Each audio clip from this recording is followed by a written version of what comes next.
So dry mouth is hard because it happens actually for a lot of reasons.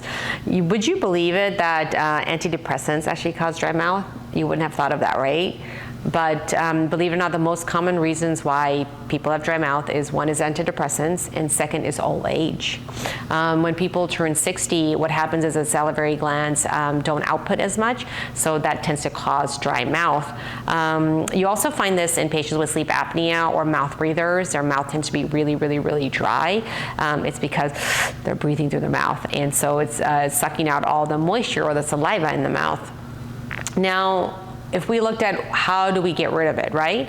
We always have to look at the cause, right? If it's going to be antidepressants, you know, obviously my goal would be to take you off the antidepressants, and there are ways we can do that, which is really awesome because we really find that the root cause of one of the root causes why people have antidepressants is actually an airway issue, and we can actually address that as a dentist.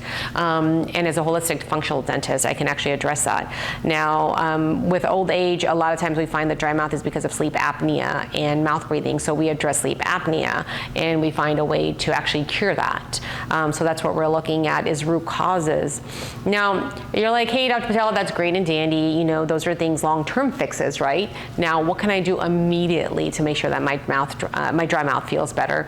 And so my suggestion for you would be you can start with several things. The first one is hydration. Drink lots of water throughout the day. Keep a water bottle with you.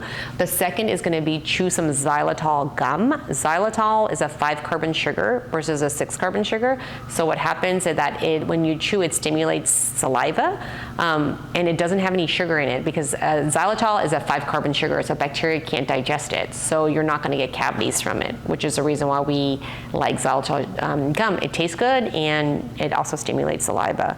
So that would be my second recommendation.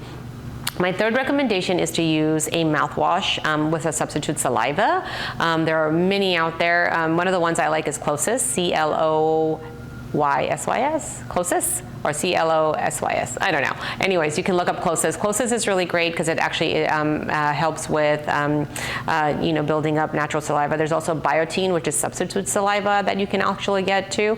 So those are some things that I would recommend, and some things you can do that's in the comfort of your own home that you can use right away is coconut oil. If you're feeling like you have a dry mouth, I come from India, so I use my finger. I just take a little bit of coconut oil on my finger and I can rub it around my gums, and it'll hydrate my mouth instantaneously, and it actually lasts for a few long hours, so I really appreciate that. So here's some tips that you can try.